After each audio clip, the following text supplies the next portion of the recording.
Eu queria convidar você a abrir a tua Bíblia no livro de Josué, Josué capítulo 14.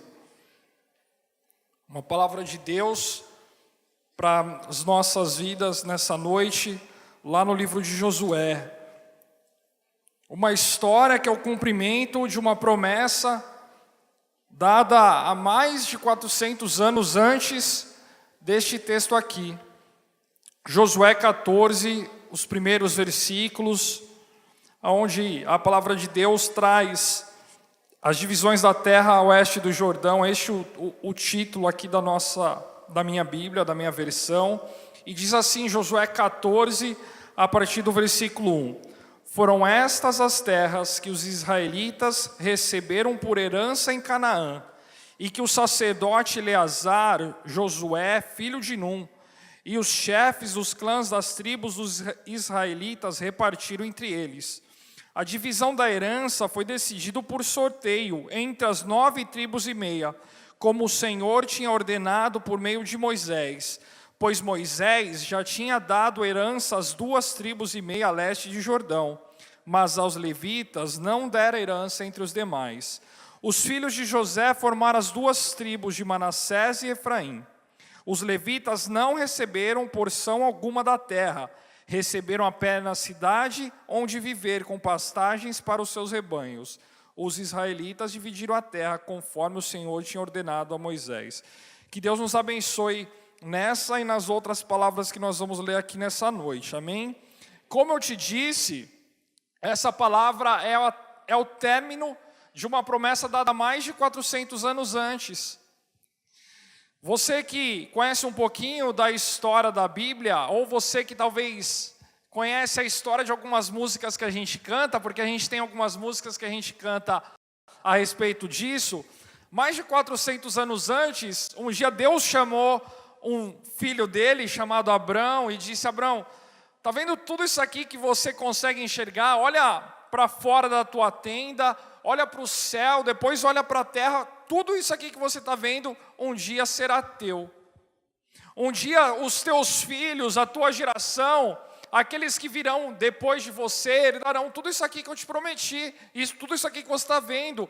E mais de 400 anos depois de um longo período de escravidão, depois de quase 40 anos andando no deserto de forma em círculo, de forma totalmente errada, Deus termina o cumprimento de uma promessa.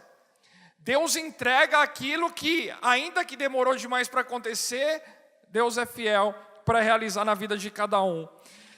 Você ouviu e você leu aqui comigo, eu digo cumprimento ou completude de um cumprimento, porque algum tempinho antes, Deus já tinha autorizado que Moisés deixasse 2 tribos e meia herdarem um pedacinho da terra.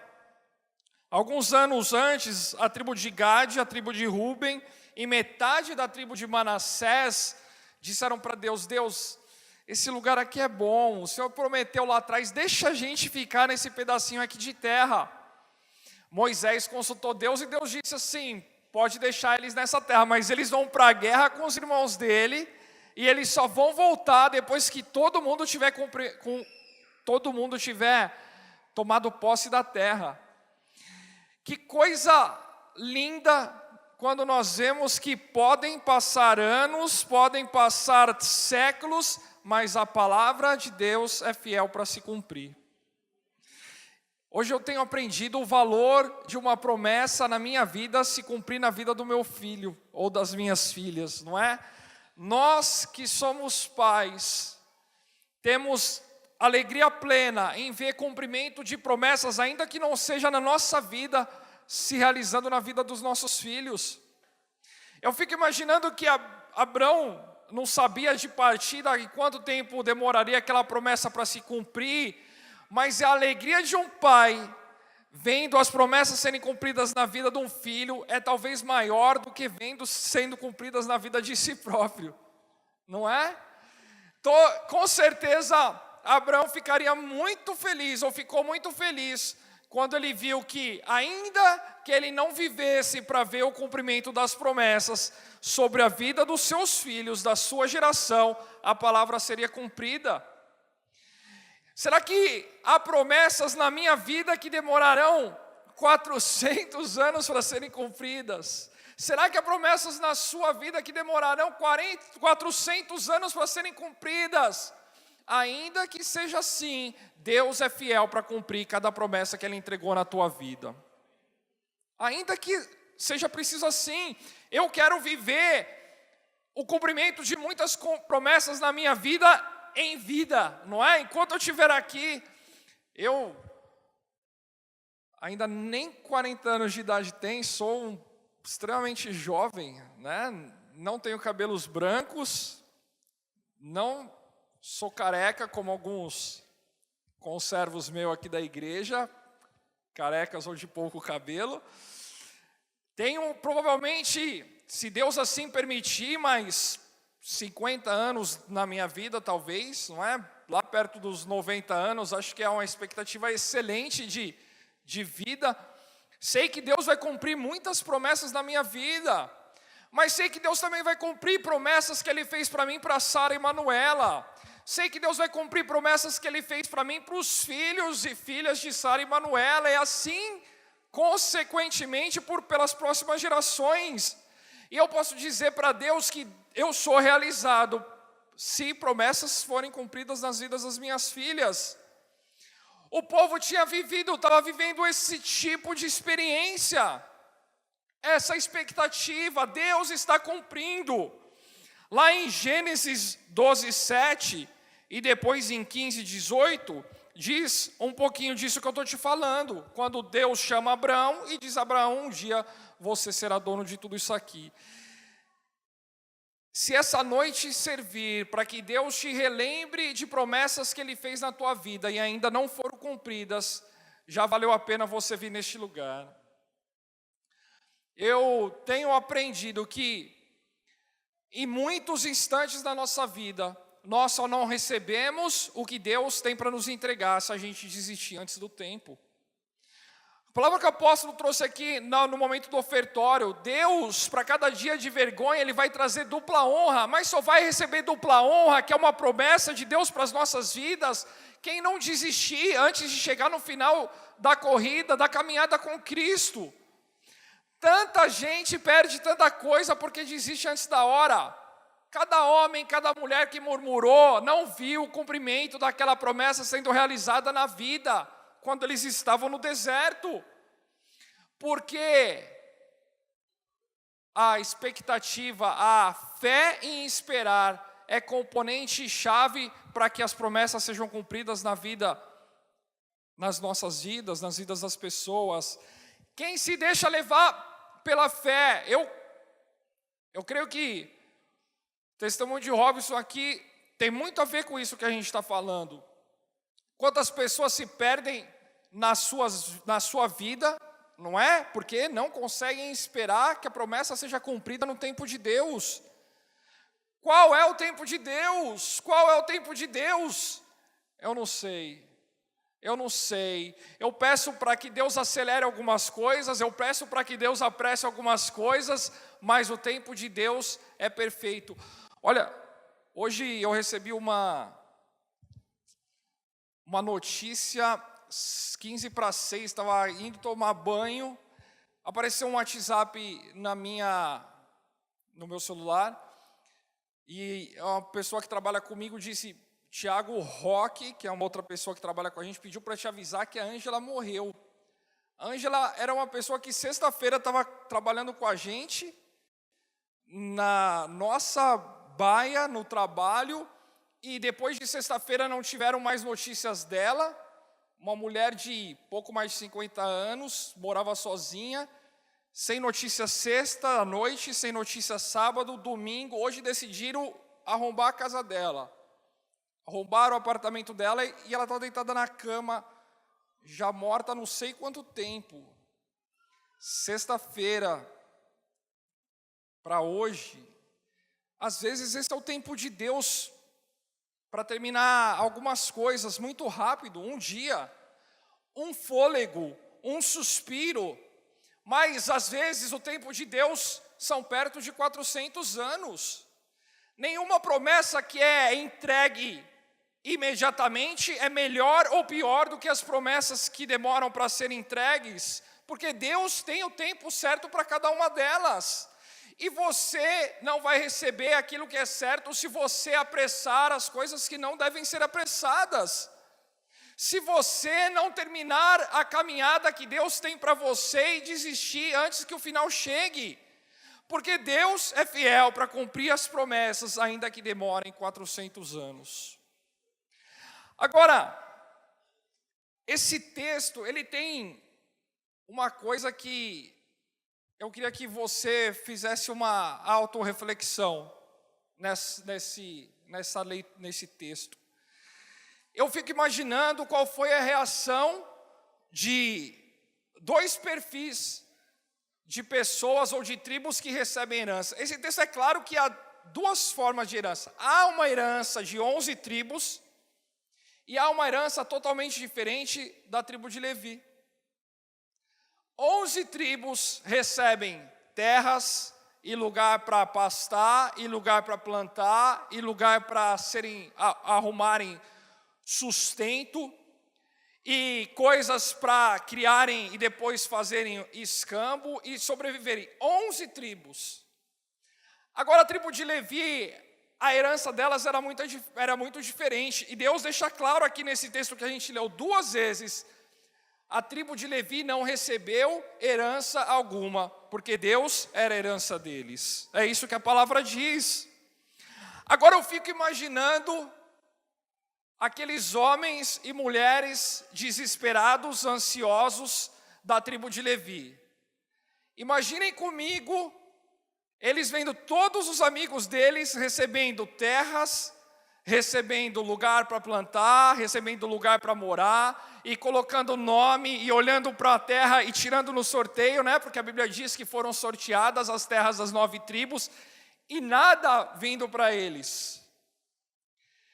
Eu fico imaginando quantas úlceras, quantas doenças de gastrite, quantas doenças de ansiedade e síndrome do pânico do medo não foi gerado naquele dia sobre os mais desesperados da tribo de Levi, não é? Porque eles estavam vendo que a história que Deus tinha para eles era diferente da história que Deus tinha para outras 11 tribos.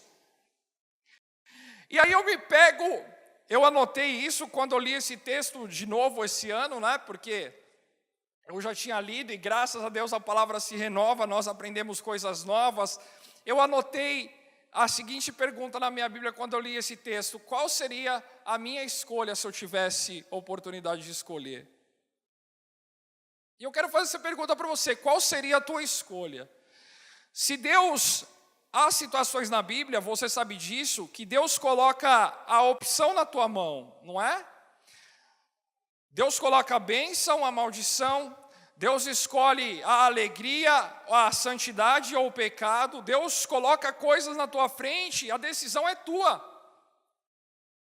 Esse texto é diferente, porque a tribo de Levi não teve direito à escolha. Mas caso a tribo de Levi tivesse direito à escolha, qual seria a escolha da tribo de Levi?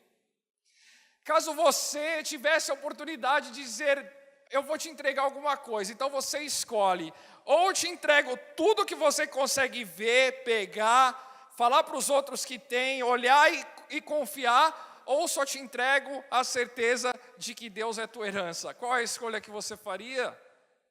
Essa é a situação que principalmente a tribo de Levi estava vivendo naquela oportunidade. Deus não estava mostrando o final da história que ele tinha para a tribo de Levi. Para todos os outros é muito fácil. O ser humano, eu, você, nós precisamos de nos apegar a algumas coisas para termos confiança, para pensarmos no nosso futuro e poder ver o nosso futuro sendo bem colocado no caminho de Deus. A gente precisa de um emprego, a gente precisa de um salário, a gente precisa de uma casa, a gente precisa de alimento. Mais do que alimento, a gente precisa saber que amanhã a gente vai ter alimento. A gente precisa saber que amanhã a nossa geladeira tem coisa, ainda que a gente não precise, mas as coisas estão lá. Nós precisamos disso, talvez para viver até com alegria, com felicidade. Tanta gente depende de ver alguma coisa para viver na tranquilidade ou viver bem. Para a tribo de Levi, mais uma vez, era totalmente diferente disso, eles não teriam nada. Eu quero dizer para você, nesta noite, que você precisa confiar em Deus, mesmo sem você saber o final da história. Eu quero dizer para você que muitos finais de histórias não são escritos antes da história terminar, mas são escritos durante a história. Às vezes Deus não vai te dizer o final da tua história é este, faça, porque Deus ainda está construindo a tua história. Você precisa viver a história para que o final seja construído, para que o final seja escrito por Deus. Nosso irmão Thales, não é? O diferenciado, escreve a música, uma das músicas mais legais do Thales, é uma história escrita pelo dedo de Deus. Jesus pode escrever a tua história de novo. Olha o que Ele fez comigo. É isso, há histórias que Deus vai dizer para você: meu filho, pode fazer isto, porque eu vou te dar tal coisa. Como, às vezes, lembra quando Ele queria fazer a última ceia? Não é? Ele disse: podem sair daqui, vocês vão encontrar uma pessoa, e a pessoa vai perguntar o que vocês querem, vocês vão dizer que hoje o mestre precisa da sala dele, ele vai dizer que fez a sala e está pronta para receber. História inteira. Mas às vezes Deus diz: Abraão, toma teu filho e sai. Isaías, só se preocupe, Moisés também, Deus fez isso, só se preocupe em abrir tua boca, porque Deus vai dar a palavra que você vai falar. Deus não mostrou a história inteira. Nem por isso aqueles homens duvidaram do poder de Deus na vida deles. Talvez você esteja vivendo algumas dessas experiências, você não sabe como vai terminar a história que você está passando. Você não sabe como que será o dia de amanhã para essa situação que você vive. Ainda que você não saiba, lembre-se, Deus é fiel para cumprir a promessa que Ele começou na sua vida. Ainda que a tua herança não seja visível ou palpável, Deus é contigo para cumprir o que Ele prometeu na tua vida. Eu não preciso saber, eu acho que a gente que ministra em qualquer lugar, o apóstolo falou disso, eu tenho um esboço aqui na minha frente, mas eu devo falar 20, 30% do que está escrito aqui. A gente, quando vem falar, a gente passa um pouco disso, né? A gente não sabe o que vai falar, mas a gente confia que quando a gente está ministrando a palavra, o Espírito Santo nos conduz. E é assim na nossa vida em todo o tempo. Talvez era uma situação dentro da nossa casa, como será amanhã? Não sei, eu não consigo enxergar, mas às vezes o Deus só diz: vá, eu sou contigo. Às vezes Deus só diz: diga, mas o que, Deus? Não se importe, porque na hora certa o Espírito Santo vai pôr palavra na tua boca. Mas o que eu devo fazer? Somente não para, porque amanhã eu faço novas todas as coisas, e a realização daquilo que você precisa vai nascer. Tantas vezes foi assim, e tantas vezes é ainda assim nas nossas vidas.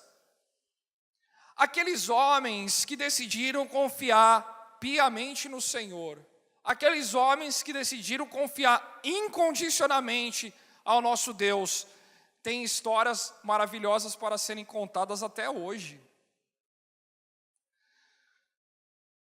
Eu já disse isso aqui uma vez, aqui nesse lugar, numa noite como essa. Quando Deus, nós estamos falando da história, não é? O cumprimento é depois que o povo saiu da escravidão, andou 40 anos pelo deserto e chegou na terra para tomar posse. Uma das maiores lições de vida espiritual para mim, ou várias lições de vida espiritual para mim, eu consigo tirar quando o povo passou 40 anos no deserto. E eu lembro de uma das histórias que eu contei aqui, quando Deus mandava o maná na porção diária a cada dia, não é? Deus mandava cada dia a porção para apenas aquele dia, e apenas no sexto Deus mandava a porção para 2 dias. Deus quer nos fazer totalmente dependentes da presença dele nas nossas vidas. Deus quer nos fazer viver de tal forma que a gente não se preocupe com o que teremos amanhã. Nós nos preocupemos em simplesmente estar perto da presença desse Deus. Como vai ser o seu amanhã? Eu não sei. Como vai ser o meu amanhã? Não sei, mas eu sei que eu estou com Deus. E estar com Deus é a certeza de um amanhã de bênção. Porque Deus é fiel para cumprir cada promessa que Ele fez na minha, na tua e na vida de cada filho dEle, que não estraga a promessa que Deus entregou. Em nome de Jesus. Interessante que nesse texto há um significado, quando no texto dos levitas, a falta da herança não significava a falta do sustento. Ainda que Deus não deu uma herança física, palpável e visível, Deus deu sustento para aquela tribo. Sempre. Cada exemplo que eu dei, ainda que Deus não deu o resultado final da história de Abraão, ainda que Deus não deu as palavras finais para Isaías, ainda que Deus não deu o lugar para Moisés antes de Moisés chegar perto, ainda que Deus não deu estratégia para Gideão até chegar no último dia, e aí sim dá estratégia. Cada um desses homens que não sabia o que eles deveriam fazer no outro dia, eles contavam com o sustento de Deus. Deus é fiel para te sustentar dia após dia. Deus é fiel para sustentar a tua vida. Deus é fiel para sustentar o teu ministério. Deus é fiel para sustentar, para te dar todo o sustento, para você não passar necessidade alguma. A palavra diz que ninguém nunca viu um justo passar necessidade. Eu creio que a gente vive num mundo tão sem a graça, né? Eu aprendi com o meu apóstolo isso, o mundo desgraçado é um mundo sem a graça de Deus. Nós vivemos num mundo que há muitos irmãos nossos passando fome, passando perseguição no mundo. Mas mesmo os nossos irmãos que passam necessidade, eles têm o sustento no plano que Deus tem para eles. Deus tem um plano diferente para cada talvez mártir, né? Deus tem um plano diferente para cada perseguido, mas o sustento dentro do cumprimento de uma promessa que Deus tem para ele, é certeza que está sobre a vida dele. Eu preciso desse mesmo sustento na minha casa. Eu acho que nós vivemos num mundo ou num país muito mais imediatista que outros países, né? O brasileiro, eu ouvi um dia isso na minha empresa, o latino de certa forma, né? E o brasileiro tem um quê de latino, ele é muito mais emocional do que, por exemplo, os europeus, não é? E essa emoção, essa paixão nos faz ser muito mais imediatistas do que outros. Eu acredito, defendo isso, o Brasil, até politicamente falando, às vezes é tão ruim porque não consegue planejar a longo tempo, né? Quer sempre para agora, quer tirar todo o dinheiro agora, quer tirar todos os benefícios agora, não consegue pensar a longo tempo. O nosso Deus pensa para mim e para você de forma eterna, não é de forma imediata. Se Deus não nos entrega alguma coisa agora, o mais importante é o que Ele vai nos dar na eternidade. Se Deus não nos dá uma resposta agora, o mais importante é a certeza que nós temos da eternidade. Nós não somos homens e mulheres de imediatismo apenas. Nós vivemos para viver dentro de uma eternidade do que Jesus Cristo, do que Deus Pai, Deus Espírito Santo tem para mim e para você. Uma eternidade te espera. Você não pode trocar momentos aqui na terra pela toda a eternidade que Deus tem para você. E se você não espera a tua promessa ser cumprida, você está trocando, porque você quer acelerar e você esquece daquilo que Deus tem para você lá na frente. Eu quero mostrar para você um exemplo de um homem, outro homem que não esperou. Abre a tua Bíblia, se você puder rapidamente, lá em Lucas 23. Lucas 23 tem a história, o comecinho da história da crucificação de Jesus Cristo. Lucas 23.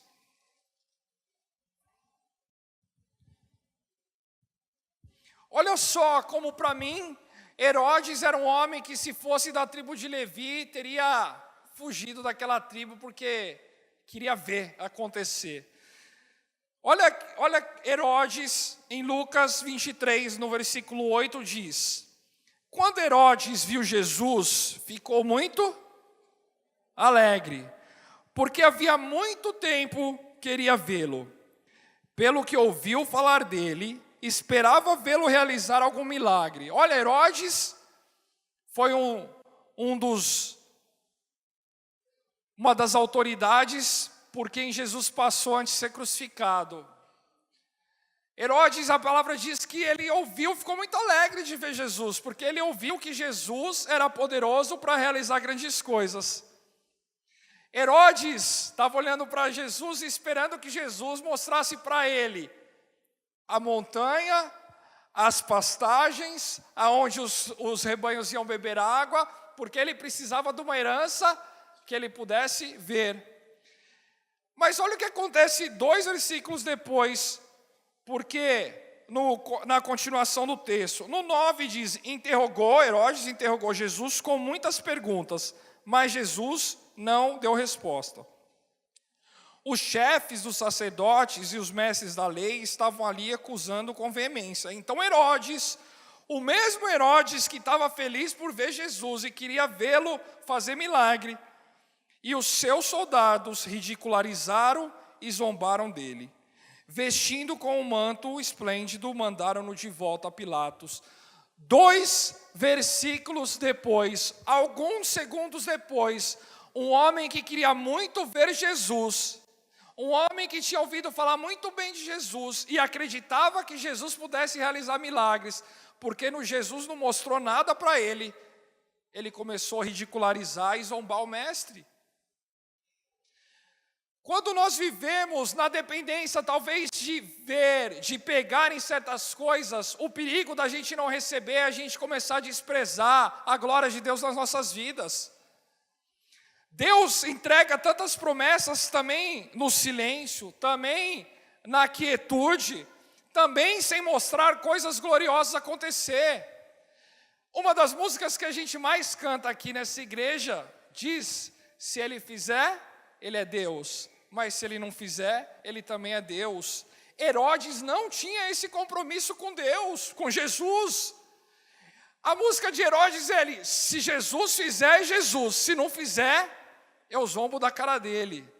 Herodes talvez cantava: se por acaso ele mostrar aquilo que eu ouvi falar, eu acredito que ele tem poder, mas se ele não me mostrar, eu desprezo a presença dele aqui neste lugar. Herodes podia ser um homem muito bem falado, porque adiou pelo menos um dos maiores crimes da humanidade, mas porque Herodes não viu o que queria ver, ele ridicularizou a presença do mestre. É esse cuidado que você precisa ter na tua vida. Você não é um homem, uma mulher, um servo, um adorador, uma adoradora. Se Deus te mostrar alguma coisa, se Deus responder as tuas perguntas, você precisa ser independente daquilo que Deus mostra para você. Você precisa ser independente da sua herança, ser terras ou ser somente a presença de Jesus Cristo, a presença de Deus. Você precisa ser alguém que se entrega e que o serve independente daquilo que Ele faz para você. Porque tudo que Ele tinha que fazer, que é te dar vida e te dar salvação depois do pecado, Ele já te entregou. Então a parte dele já está cumprida. Agora cabe a você cumprir a tua parte. Se ele fizer, ele é Deus. Se ele não fizer, ele continua. Se ele der, se ele tirar, como disse Jó, bendito seja o nome de Deus quando ele deu, bendito seja o nome de Deus quando ele tirou. Herodes não tinha esse coração, e por causa disso, ele deixou que aquela patifaria toda naquela tarde acontecesse. Quem vive precisando ver certas coisas? Todos nós aqui já passamos, ou já passaram por nossa história, não é? Eu estava lembrando no último encontro que nós tivemos semana passada, mais de 70, né? Quantos de total? Não, de total mais de 70, né? Total de homens e mulheres. Passaram mais de 4.000 pessoas nos nossos encontros, com certeza, não é? Se a gente for fazer uma conta de 50, em média, mas nós já tivemos com 80, com centenas, mais de 3.500 pessoas. Quantas pessoas com caráter de Herodes participaram dos nossos encontros? Que foram lá para ver Deus entregar alguma coisa, que foram lá fazendo perguntas para Deus, e porque Deus não perguntou, hoje eles voltaram para o mundo que eles estavam. Quantas pessoas com caráter de Herodes passaram pelas nossas células? Eu estou na tua célula porque eu estou precisando de um emprego. E se aí Deus não me dá um emprego, eu parto fora, porque Deus não me respondeu. Eu vou na tua célula, na tua casa, eu quero casa de paz na minha casa, porque eu estou precisando trocar de carro. Eu estou precisando reformar minha casa. Mas se alguma coisa der errado, eu desisto, porque Deus não me respondeu. Um monte de gente assim, um monte. Quarta-feira era a oração da nossa geração, e eu vim terminar às 8 horas aqui. Eu peguei a gente foi orar por todos os pedidos de oração. E eu peguei um pedido de oração, não tinha o nome, se você estiver aqui, que Deus te abençoe. Mas a pessoa dizia, eu quero pedir porque eu quero conhecer lugares, eu quero viajar. Então eu quero pedir oração para eu viajar por alguns lugares. Não tinha nome, então que Deus te leve para lugares longe, principalmente você testemunhar da glória de Deus na tua vida. Mas olha essa pessoa que tem um desejo lícito. E se Deus não fizer? Eu vim e entreguei o meu pedido de oração no centro de oração. Provavelmente dezenas ou centenas de pessoas vão orar pelo meu pedido. E se Deus não fizer? E se Deus não responder? Ele deixa de ser Deus. Eu deixo de querer servi-lo. Eu deixo de vir na Igreja Batista Vida Nova, porque a Igreja Batista Vida Nova é um lugar onde Deus não responde às orações. Não! Nós precisamos colocar as nossas necessidades diante do nosso Deus, mas ainda que Deus não nos mostre, ainda que Deus te diga, meu irmão, minha irmã, você não vai viajar, porque te basta a minha presença na sua vida. A história está completa na sua vida. Se cada um de nós recebermos a herança que a tribo de Levi recebeu, nós não precisaremos de mais nada. Sim, Deus quer levar alguns para longe. Sim, Deus quer levar alguns para terem muitas terras. Mas alguns Deus escolheu para servirem a Deus por todos os dias da vida. Este era o plano de Deus para a tribo de Levi. E a tribo de Levi só foi feliz enquanto cumpriu aquilo que Deus tinha para ela. Nós vivemos hoje o mundo é tão fácil comparar, não é? Trabalho de Manuela, que ela não sabe, hoje eu fiz metade do seu trabalho, filha, depois você só tem que terminar. O trabalho de matemática da Manuela era fazer uma pesquisa em 3 mercados, 5 produtos, e arrumar o preço desses produtos. Porque depois ela tem que fazer contas, né? Dizer qual que é o mais caro, se comprar 1 litro de leite e um pacote de batata, quanto ia gastar, e um monte de conta a partir disso. Eu fiz essa comparação na internet, né? Entrei no Google lá, pus lá, preço do leite ninho. Aí entrei no site do Walmart, do Extra, e pus o preço lá. Hoje é muito fácil. Aí eu baixei um aplicativo no meu celular, chama Onde Convém. Aonde Convém tem todos os encartes dos mercados. Quando você quiser fazer um churrasco rápido, você instala Onde Convém, que tem todas as propagandas de carne. E aí eu procurei lá, não tinha nem batata nesse Aonde Convém. Aí lá fui eu procurar no Google. Fácil comparar. Tudo. Eu lembro, eu fiz meu TCC, né, no pós que eu terminei o último ano, eu falava sobre a facilidade que hoje os consumidores têm para encontrar comparativo com tudo, né? Se antes, para você saber a diferença da geladeira 1 e 2, você precisava ir numa loja para um vendedor te contar, hoje você consegue na internet achar muito mais informação do que qualquer vendedor. Tem tudo lá. Só que eu acho que a gente tem usado isso para toda a nossa vida. Nós começamos a fazer comparação entre as gerações da igreja. Nós começamos a fazer comparações entre as igrejas. Nós começamos a fazer comparações entre os pastores da igreja. Nós começamos a fazer comparações entre os ministérios da igreja. Quando talvez há um pensamento humanista na nossa mente de que Deus tem que nos abençoar e nos usar da mesma forma. Deus tem que entregar sobre as nossas vidas as mesmas coisas para que a gente frutifique. Deus fará coisas ainda maiores quando Ele usar as nossas diferenças para nos fazer um corpo. Se a tribo de Levi tivesse se revoltado porque todas as outras tribos receberam coisa diferente deles, o serviço do tabernáculo estaria comprometido por todo o tempo. Todo o tempo. Se a tribo de Levi tivesse se revoltado, por que eu não recebi o que o outro recebeu? A arca não teria voltado, não teria ido, não teria tabernáculo, não teria presença, não teria santo dos santos, não teria nada. Porque Deus quer nos usar de forma, muitas vezes, exclusiva. A promessa de Deus para você é promessa exclusiva. A forma que Deus quer te usar é de forma exclusiva. Chegou o tempo da gente parar de olhar para o lado e ver e querer ter aquilo que os outros têm. Chegou o tempo da gente querer parar de olhar para outra igreja e querer ter aquilo que aquela outra igreja tem, porque Deus tem algo especial para entregar nas nossas vidas. Deus não está errando porque Ele está te tratando de forma diferente dos outros. Você é único, em nome de Jesus, e Ele tem coisas especiais para você. Deus tem uma promessa nova, uma promessa para cumprir na tua vida e uma promessa nova para te entregar nessa noite, em nome de Jesus.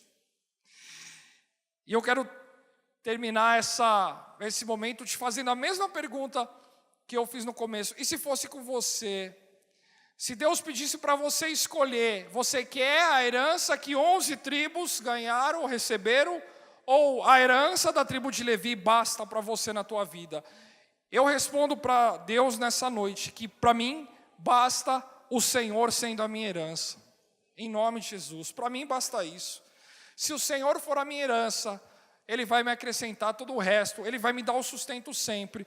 E Ele sendo a minha herança é tudo que eu preciso para estabelecer o reino dEle aqui nessa terra, em nome de Jesus. E que essa seja a sua escolha nessa noite, em nome de Jesus. Amém? Posso selar essa palavra em uma oração com você, você ficar em pé e você começar a colocar diante do Senhor a tua vida, declarando que basta para você o Senhor sendo a tua herança. Você não precisa de nada para ver, nada palpável, nada visível. Você vai viver naquilo que Deus escolheu para você, em nome de Jesus. Se o diabo te trouxe pensamento na tua mente dizendo que Deus não vai entregar o que Ele te prometeu, eu digo para você nessa noite que é mentira, porque Deus é fiel para cumprir, ainda que demore muito tempo, em nome de Jesus. Você precisa receber isso no teu espírito nessa noite, em nome de Jesus. Você precisa receber a palavra e dizer: Deus, nessa noite, me basta o Senhor sendo a minha herança. Deus, nessa noite, amanhã, me basta o Senhor sendo a minha herança. Eu não preciso de nada que eu veja, eu não preciso de nada que eu precise pegar. Eu não dependo de saber o final da minha história, porque o Senhor é a minha herança e isso me basta. Se eu precisar escolher, eu digo para o Senhor: eu escolho o Senhor. Eu escolho o Senhor como minha herança eterna, porque ainda que demore muito, as tuas promessas serão cumpridas na minha vida, em nome de Jesus. Em nome de Jesus. Em nome de Jesus, o Senhor é minha herança, e eu escolho a tua presença na minha vida.